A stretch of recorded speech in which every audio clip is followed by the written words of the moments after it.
isu socodka dadka iyo gaadiidka ayaa si caadi ah ugu soo laabanaya wadada Maka al-Mukarrama oo halka ay shaqaaqadu ka dhacday maalin ka hor. waxaa burburay hotelka Maka al-Mukarrama, Kuwait Plaza, Hilaac UK iyo guryo ku yaala hareeraha wadada Maka al-Mukarrama. muuqaalkan ayaa muujinaya burburka ka dhashay weerarka al-shabaab ay ka geysteen Muqdisho, waxaana la sheegay in qaarkood ay ku burbureen qaraxii koowaad halka kuwa kalena ay ku burbureen intii uu socday howlgalka al-shabaab looga saarayay guriga shiday ay gudaha u galeen.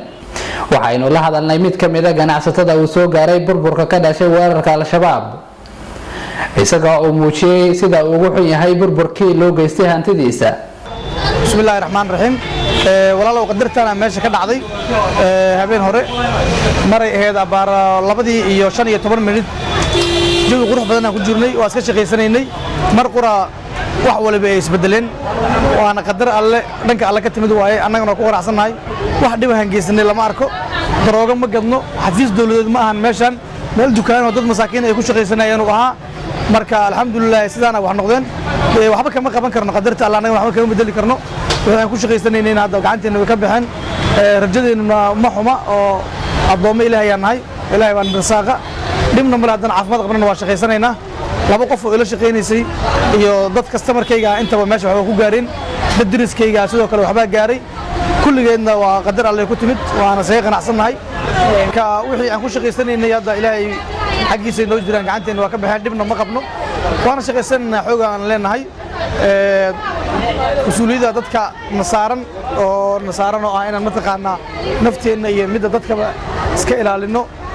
dalku dawlad buu leeyahay dawladana mas'uuliyada saaran arsaaqadeena ilaahay bay saaran tahay marka runtii waad aragtaan qaabka dhismahan uu ahaa jiray wacyigiisa maanta waad aragtaan muuqaya magaaladu markii hore jawigeena ahayd iyo isbedelka dadkii ku dhacay aafadii nagu dhacday nasiibo runtii waxaa odhan karaa qaabo badan iyo wajigay leedahayba runtii u dhacday alxaasil waxay u dhacday maanta ma taagnin sideen uga kabanaaba maanta taagan. weerarka al-shabaab ay ka geysteen wadada Maka al-Mukarrama ee magaalada Muqdisho ayaa saameyn aad u weyn ku yeeshay bulshada Soomaaliyeed iyadoona ay ku dhinteen ku dhawaad 40 qofood halka sidoo kalena ay ku dhaawacmeen in ka badan 60 ruux. ilaa iminka dad ayaa la laayahay raq iyo ruux halka u dambeysay kuwa oo la aaminsan yahay in ay ku soo dumeen guryaha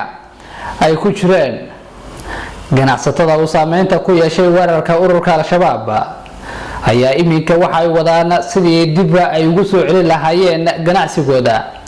oo burbur aad u xoogan uu u geystay weerarkii ururka al-shabaab ay ka geysteen magaalada Muqdisho ee caasimadda dalka Soomaaliya.